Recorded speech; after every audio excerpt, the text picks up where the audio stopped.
सदियों से भारत की सरजमीं ने दुनिया की सबसे पुरानी जाति यहूदियों को अपने हृदय में जगह दी, जिनमें से बेने इजराइल, कोचिन यहूदी, बगदादी यहूदी सबने यहाँ पर अपनापन पाया। नमस्कार, आज हम एक बेहद खास और भावुक विषय पर बात कर रहे हैं। इजराइल द्वारा भारत के यहूदी समुदाय, खासकर पूर्वोत्तर के भारत के बनेई मनासे लोगों को घर वापस बुलाने की योजना।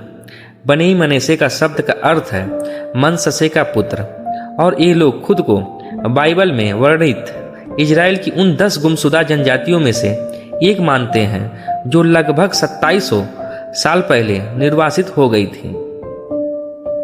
हाल ही में इजरायली सरकार ने एक बड़ा ऐतिहासिक फैसला लिया है।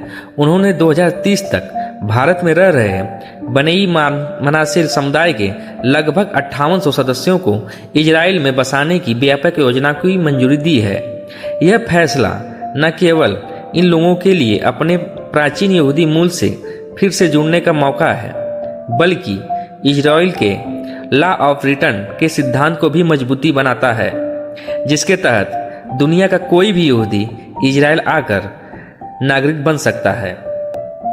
ज्यूइश एजेंसी इस पूरी प्रक्रिया को संभाल रही है, और समय के साथ साथ एक पुकार भी उठती थी जो एक भावनात्मक पुकार थी, वो अपने पूर्वजों की भूमि इजराइल की ओर। जब 1948 में इजरायली जन्म हुआ तो दुनिया भर में बिखरे यहूदियों के लिए एक संदेश भेजा गया, तुम जहां भी हो घर लौट आओ, यह धरती तुम्हारी भी है। इजराइल ने भारत की यहूदी समुदाय को भी स्नेह के साथ बुलाया।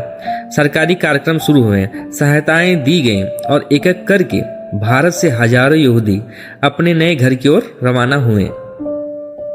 एक वृद्ध इजरायली व्यक्ति ने कहा कि हमने भारत को दिल से प्यार किया, पर इजराइल जाना हमारे लिए एक आध्यात्मिक यात्रा थी, जैसे कोई वादा पूरा हो रहा हो। इस तरह से इजराइल की धरती ने उनके खुले हाथों से स्वागत किया है।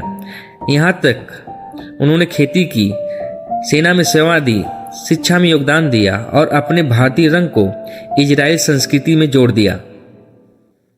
आज वे इजरायली भी हैं और भारतीय भी हैं। उनकी बोली में हिंदी और मराठी की मिठास भी है, और दिल में यरूशलेम की धड़कन भी है।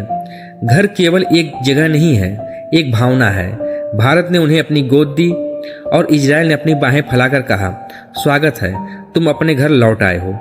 कभी कभी सबसे लंबी यात्राएं अपने ही घर तक जाती हैं।